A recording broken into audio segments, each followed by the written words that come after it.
The title of the speech is Defense of Brutus. Defense of Brutus. John Rich Levine. Come on up here. Yay!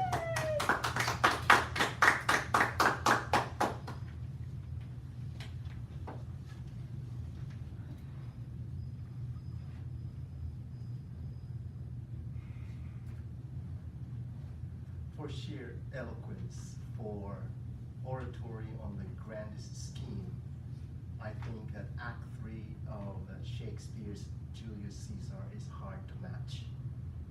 Do you remember Julius Caesar? It's Shakespeare's play, and Act 3 of that is filled with oratorical and declamatory qualities. And the particular speech that I'm going to deliver to you comes sandwiched between Mark Antony's, one of the characters, Bleeding Piece of Earth speech, and the same person's speech, which is the more famous, the magnificent Friends, Romans, Countrymen Oration. But there are other fine speeches here in this Act 3. In fact, the entire act has this declamatory quality, as though Shakespeare, being an immortal writer, has the speakers greater than mortal men, spoke a language higher than that of common tongue. Because it is so swiftly outdone by Mark Antony's speech, Brutus' speech, which I'm going to deliver today, was delivered by Brutus at Caesar's funeral. So Caesar was murdered by Brutus. So he was accused by the Roman people of being a murderer, and so he's going to defend himself against that accusation. And I feel that that speech is somewhat underrated.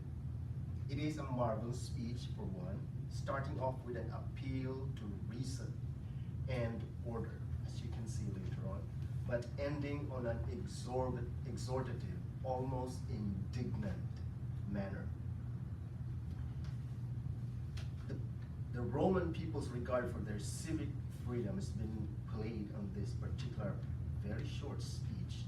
If you can remember Abraham Lincoln's speech, 265 words, the Gettysburg Address, something like that, very powerful, iconic, but because it is swiftly outdone by the next speech of Mark Antony, we feel like, okay, is there a speech of Brutus? And there is, and I'm going to explain why. A large part of the glory of Mark Antony's speech comes from the fact that it must successfully follow this one. So, Mark Antony, because Caesar died, and then Brutus defending himself from being accused as the murderer of Caesar, and then Mark Antony following Brutus' speech to take on the incredible difficult task of changing the mind of the crowd that has been soundly convinced by Brutus' speech before him. To me, it is watching him pull that off is like watching a great tennis player come back with a stunning response to an almost impossible smash.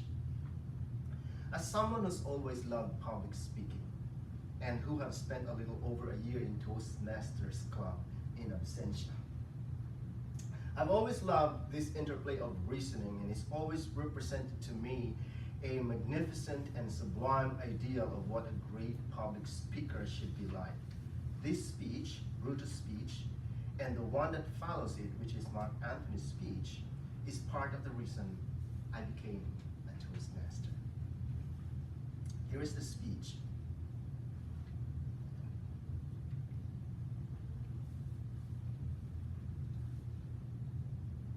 Be patient till the last.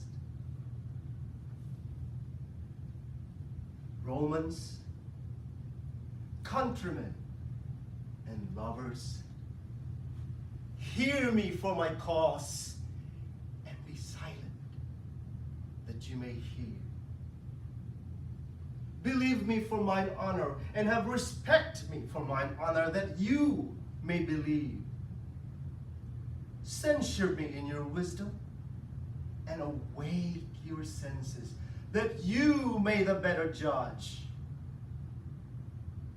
If there be any in this assembly, any dear friend of Caesar's, to him I say, that Brutus' love to Caesar was no less than his.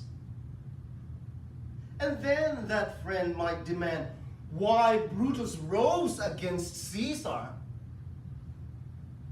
This is my answer.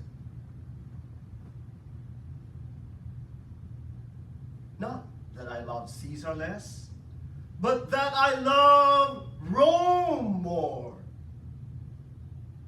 Had you rather Caesar were living and die all slaves, than that Caesar were dead to live all free men? As Caesar loved me, I wept for him. As he was fortunate, I rejoiced at it. As he was valiant, I honor him. But as he was ambitious, I slew him. There is tears for his love, joy for his fortune, honor for his valor, and death for his ambition.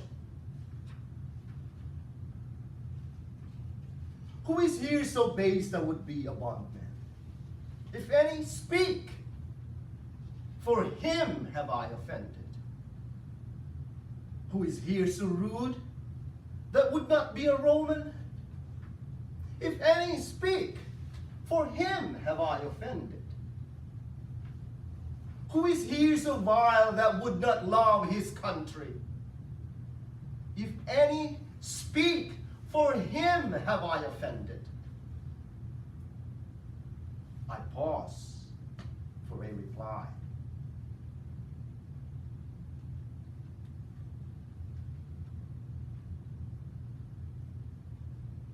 None? Then none have I offended. I have done no more to Caesar than you shall do to Brutus. The question of his death is enrolled in the Capitol, his glory not extenuated, nor his offenses enforced, for he suffered death. Here comes his body, mourned by Mark Antony, who, though he had no hand in his death, shall receive the benefit of his dying, a place in the commonwealth, as which of you shall not?